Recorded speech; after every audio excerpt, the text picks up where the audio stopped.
Good afternoon, ladies and gentlemen, and a very warm welcome once again to Guide London. My name's Fiona Lucas. I'm one of about 600 or so blue badge tourist guides in and around London, and we're all members of the Association of Professional Tourist Guides, or the APTG. But even as initials, that doesn't run terribly easily off the tongue, so we're also known as Guide London. And we've been bringing you these broadcasts. Now, this is the end of our 10th week of broadcasts.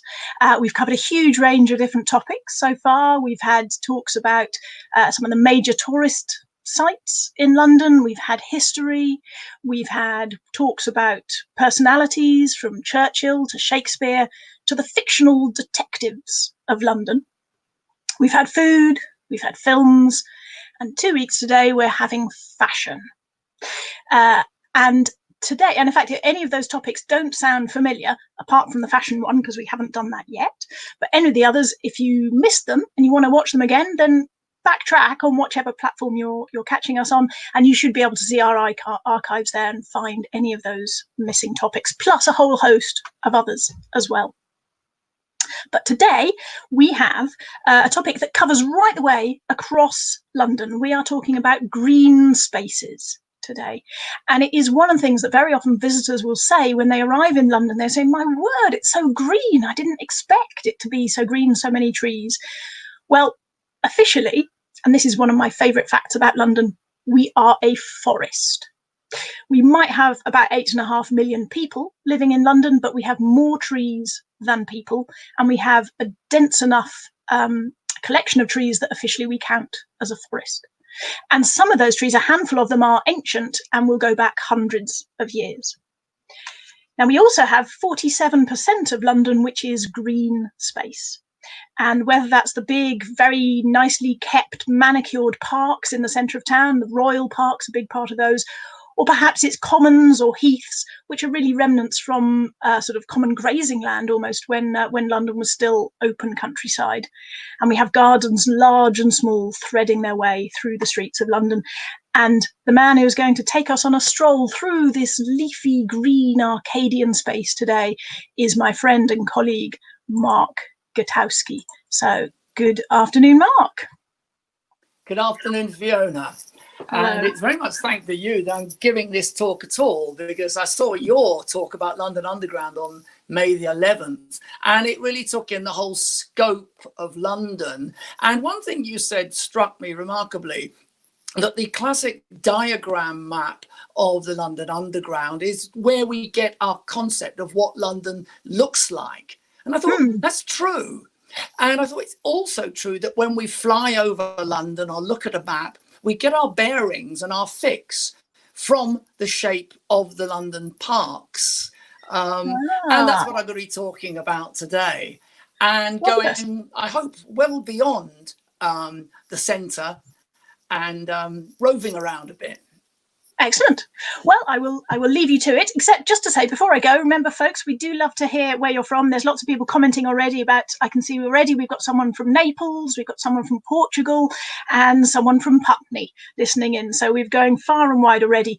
We love to hear where you're watching us from. And if you have any questions and comments and things, but questions for Mark, particularly about green spaces, then pop them in the comments and we'll see if we can get back to you at the end and answer any of those queries.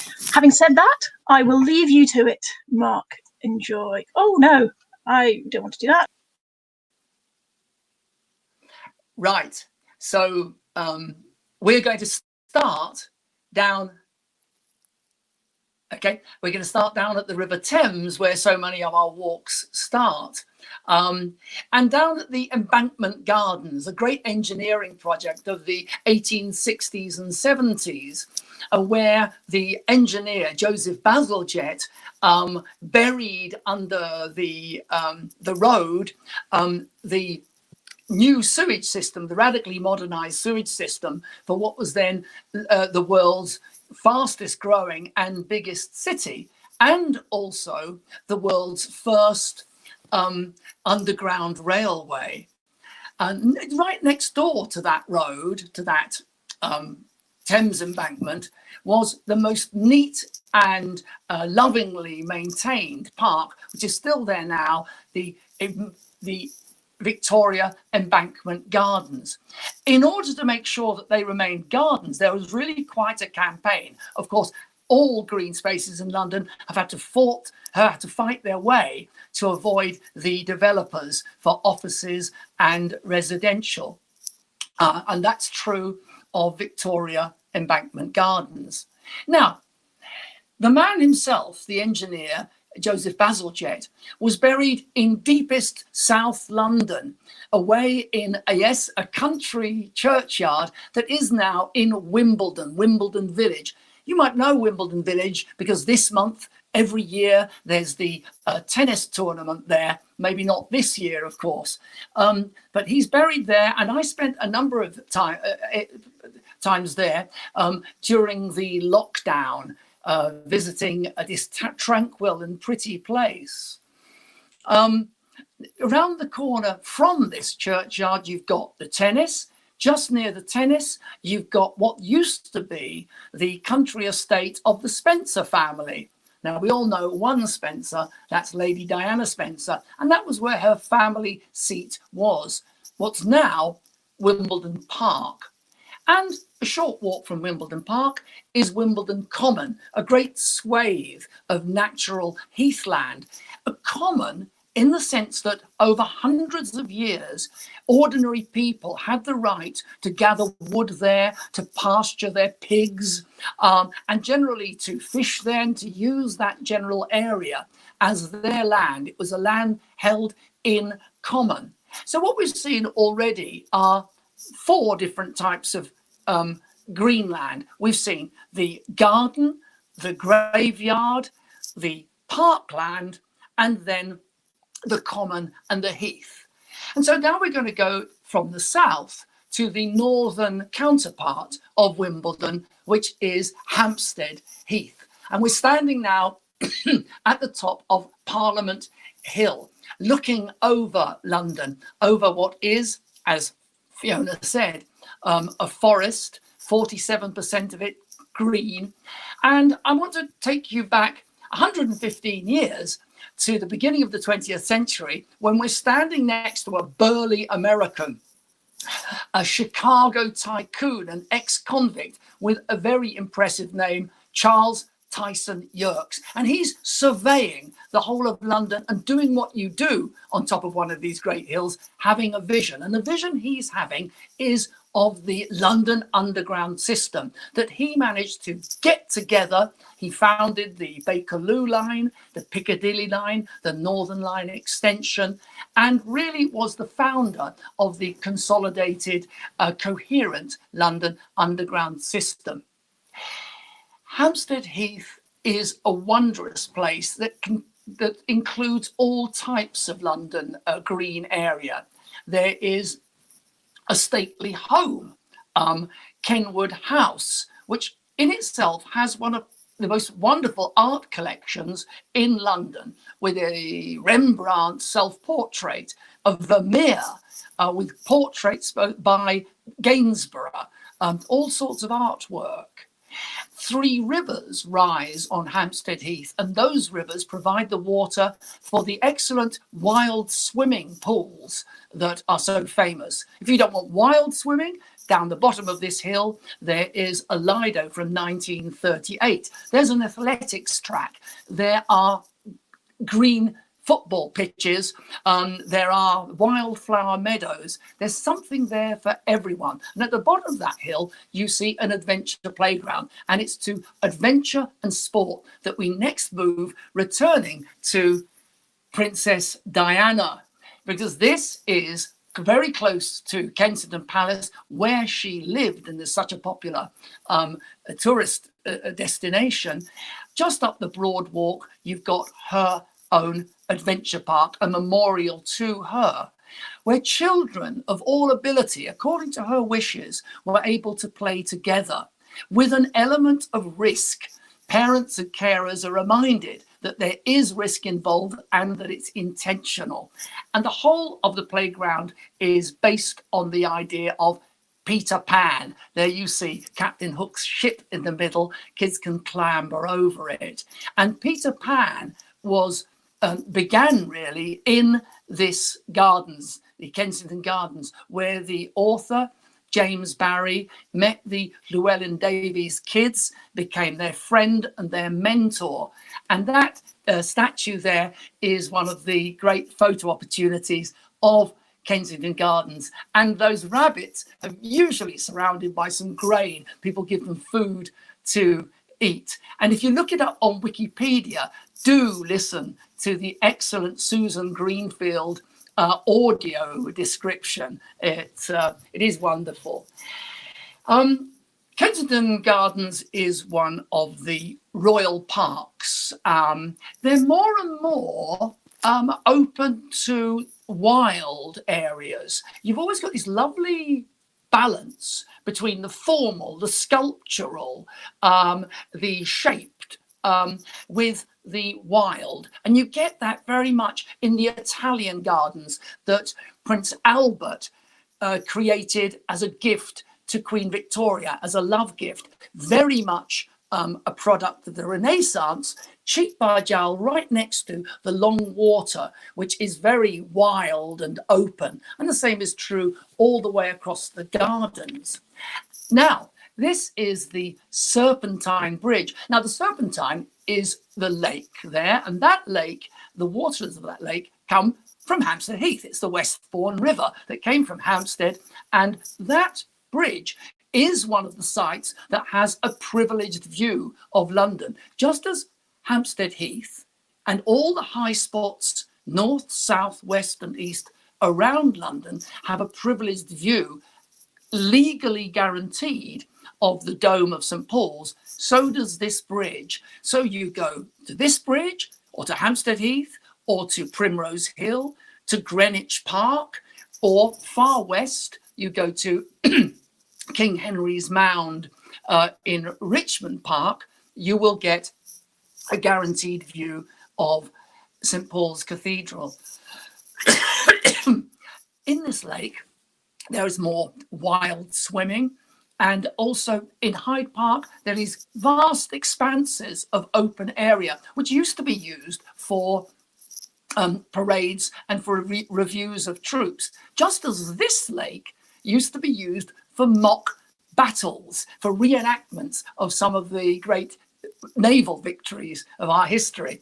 Anyway, let's continue our walk through the royal parks from Kensington Gardens, then through Hyde Park, across Hyde Park Corner into Green Park, and then into St. James's Park, stopping on the way for a picnic. And this is no ordinary picnic. This is my mother's 87th birthday last year.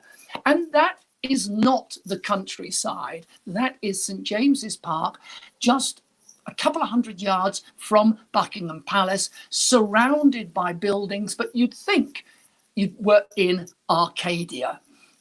You're completely sheltered and you can be on your own in one of the major tourist areas of London. The next picture shows us a long view of the lake and two of the stars of St. James's Park, the pelicans. Now they're there together with ducks, geese, grebe, pochards, shovelers, all sorts of exotic birds.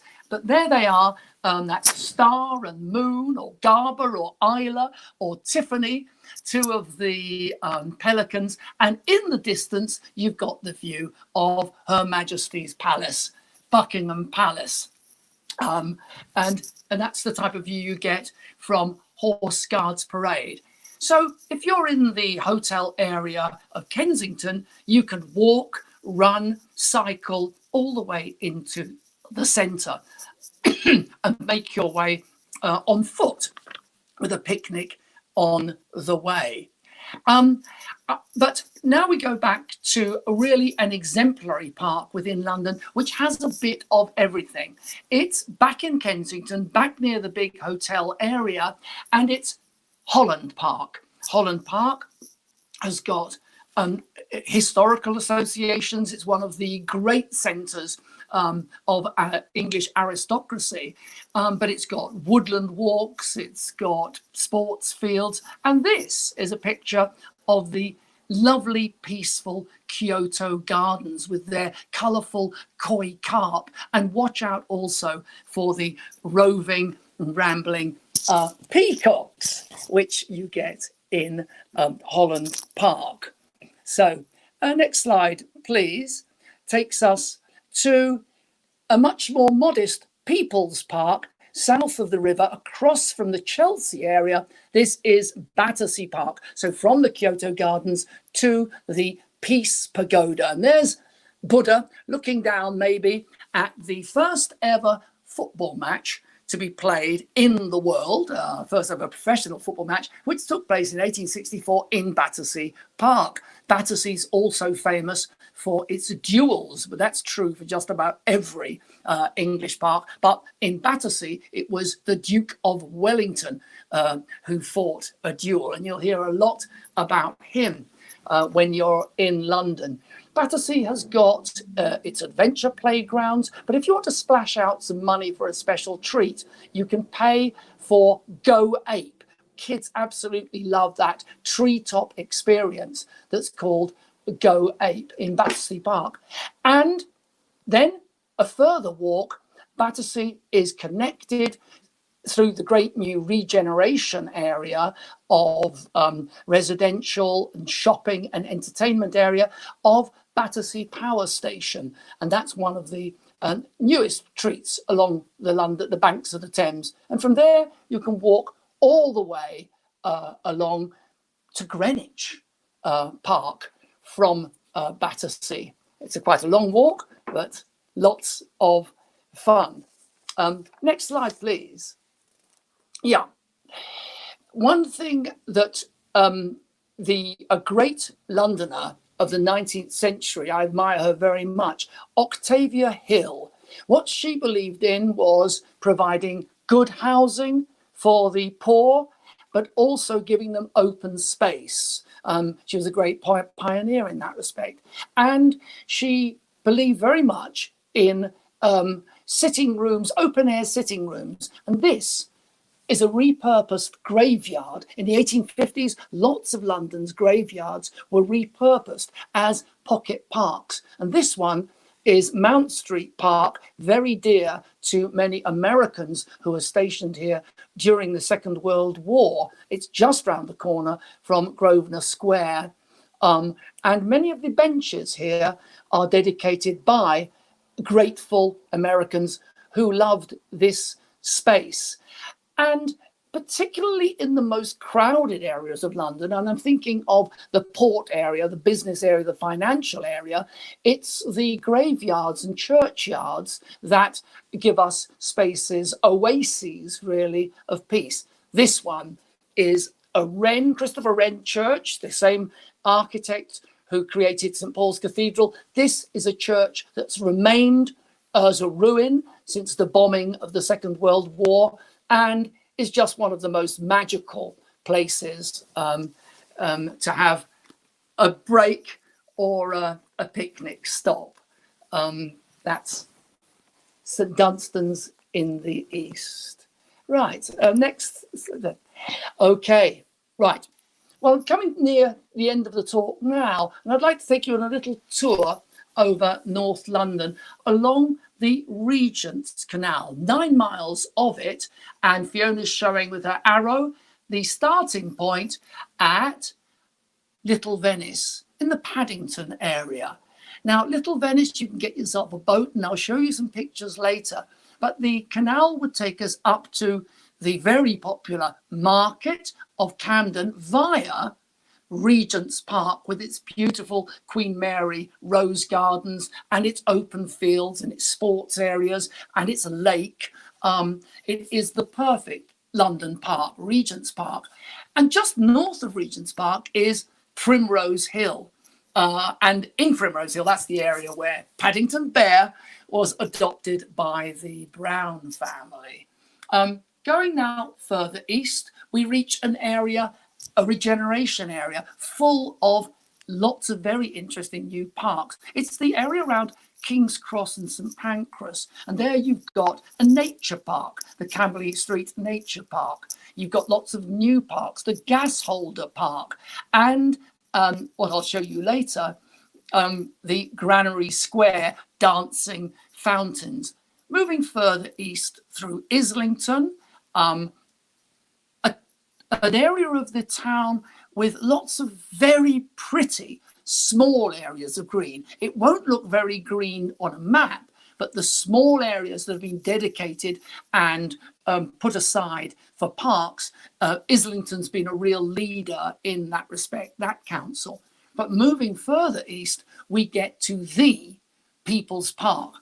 Octavia Hill noted in the middle of the 19th century that the West had 11 times as much acreage of green per person as the east of London. The east was industrial, was poor, was crowded. And that gave the impetus to buy and create the area that is now Victoria Park. And Victoria Park has now been amplified very close by another great project of regeneration in 2012, the Olympic Games, which gave us the Queen Elizabeth Olympic Park, full of new green areas.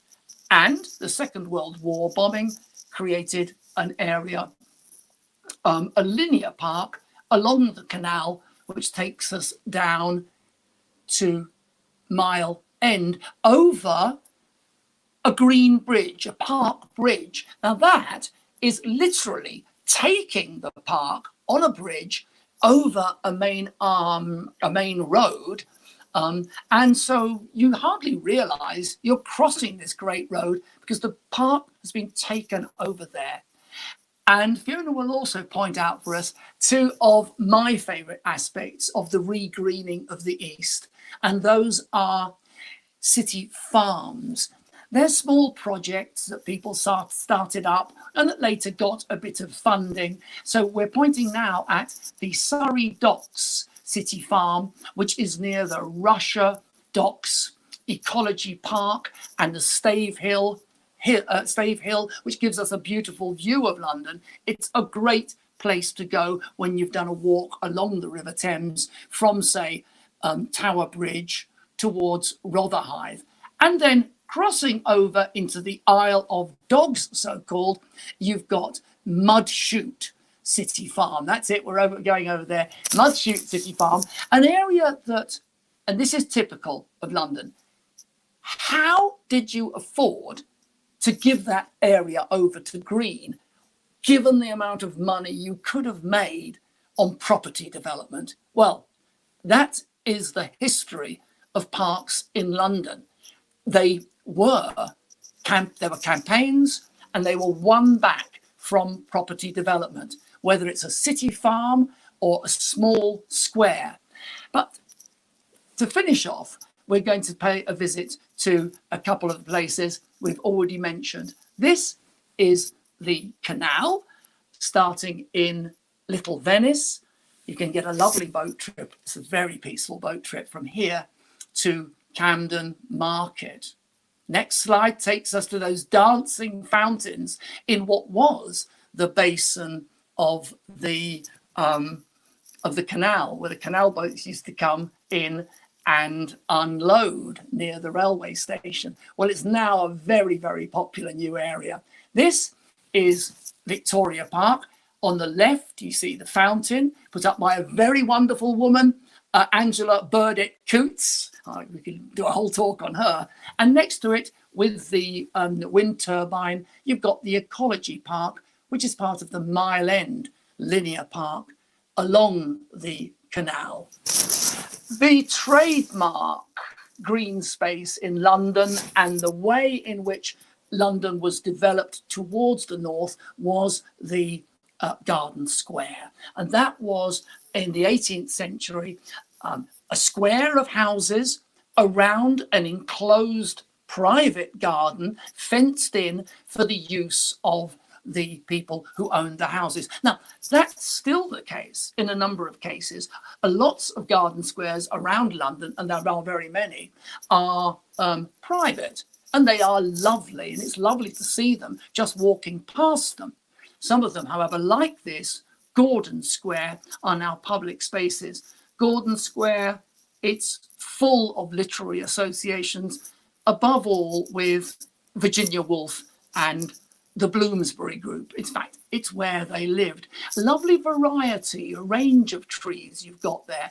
Whereas the next photo will show us the archetypical trademark tree of London, the London plane. Well, it might be called a London plane, but it's a tree that is a hybrid of a great American plane, crossed, a very sturdy American plane, crossed with the poetic and rather more delicate Oriental plane. Now, they were genetically engineered deliberately in the Botanical Gardens in order to create a tree that could not only resist, but also process the coal smoke and fumes of the urban centre of London.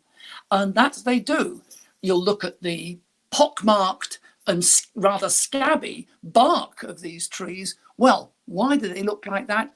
It's because the bark is shedding pollution, and the roots, they can tolerate compaction.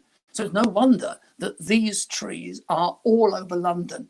The London plane tree. But they deserve a talk of their own, as do the Inns of Court. Now, the Inns of Court really are a secret garden within London, between the business area of the city, the old Roman town, which is the finance centre and the port of London, to the east, and to the west, the other city, the city of the court and of government, which is called Westminster. In between, we have the Inns of Court, legal London. And this is the perfect combination of architecture, historical evocation, and greenery. And this is lunchtime, when people pour out onto the green spaces. And there's nothing stopping you from doing that, apart from the fact you might not know the way in. And if you don't know the way in, then get yourself a blue badge guide, because the legal walk is one of the most fascinating walks. And there are plenty of them that you can specify. The legal walk. If you want more about Virginia Woolf and about the garden squares, it's Bloomsbury. If you want to go into another great nature reserve, well then Highgate Cemetery is a marvellous place. Then you can go and visit your old friend Karl Marx there. Chelsea is full of garden squares, the most enchanting garden squares, as well as private gardens. Anyway, you see a lot of walks there, all of which are available. And you see at the bottom the Royal Parks tour that you can take. So that was a whistle-stop tour of London, and I hope there are a few questions which Fiona and I can field for you. Yes, let me just, so yes, get rid of that one as well, but not actually any questions, I don't think. We've had lots of comments, lots of people very interested in what we've been saying, and people from all around the world. Quite a few people from India, 3 or 4 different people from different places in India watching today, and from Norway as well, amongst others. So hello to all of you folks. But yes, lots of comments, and the Peter Pan statue, we know it in London, but there is another one in Sefton Park in Liverpool. Yes, there is. So, yeah. I didn't know that. Clearly, there's one in Sefton Park there. And one. Well, yeah. I did notice there are a few others. Yes. Yes. And it's a really lovely piece of public sculpture. Yeah. Absolutely, you can see why it's copied. Is it true? I've heard this, that it was unveiled. It was put up overnight so that children walking past wouldn't see it being built, and it would just be, they'd turn up one morning and it was there, like it appeared by magic, and that was Barry had specified he wanted it to be like that. Yes, indeed. Yeah. I have heard that story, and it's an enchanting story, and I hope it's true. Just picking up on sculpture, there are lovely sculptures in London parks, but any Norwegian can remain very, very proud that Oslo has the best sculpture park in the world. As regards Indian guests, one thing that our Indian guests very often want to see are the pigeons in Trafalgar Square, and they're terribly disappointed they're not there, but they are in St James's Park, and you can you get some bird feed, stick it on your head or hold your hands out, and you can become the pigeon man or pigeon woman of London. And pigeons and also parakeets these days. Parakeets, but also I guide Italians a lot, and they are absolutely enchanted, and I can't get them past squirrels. And lots of people think, well, we take them for granted. We take squirrels for granted. Another thing we take for granted over here are foxes, and London is full of 10,000 foxes at least. There's a lot of wildlife in London because there are lots of wildlife reserves in London. If I just think of Hampstead Heath, there are wildlife reserves, places hidden away that no one ever gets to. You couldn't be safer as an animal or a bird.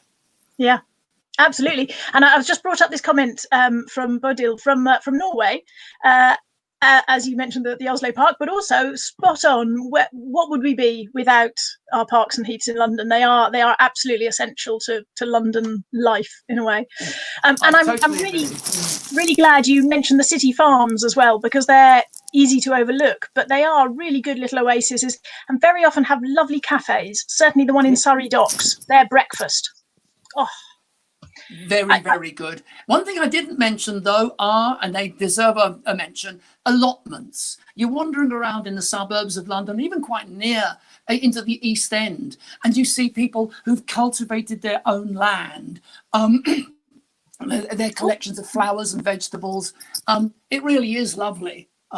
Allotments in London, they deserve a mention. They do, absolutely do.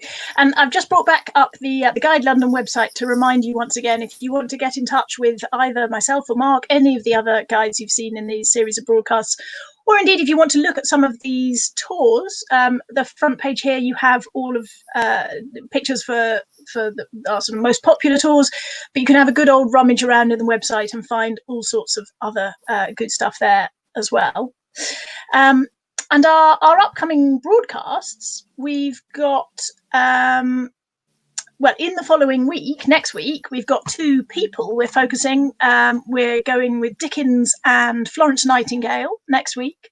But next Monday, we have a very exciting announcement coming up. And that's all I'm allowed to say, because it's so exciting. I can't tell you any more. So come back. Join us again on Monday, and we will have some major new news for you about guiding in London. So thank you, Mark, for that fabulous talk. Really excellent. And at the time when we have been indoors quite a lot, most of us, I think, have found parks nearby and have really appreciated the parks, the green spaces, particularly at the moment. So it's really lovely to hear all about them as well, and a good enticement to go rushing out when we're more able to enjoy them. So thank you for joining us, everyone, and come back on Monday for the exciting news and for the rest of the week as well. And we will see you again. Enjoy. Thank you. Goodbye. Goodbye.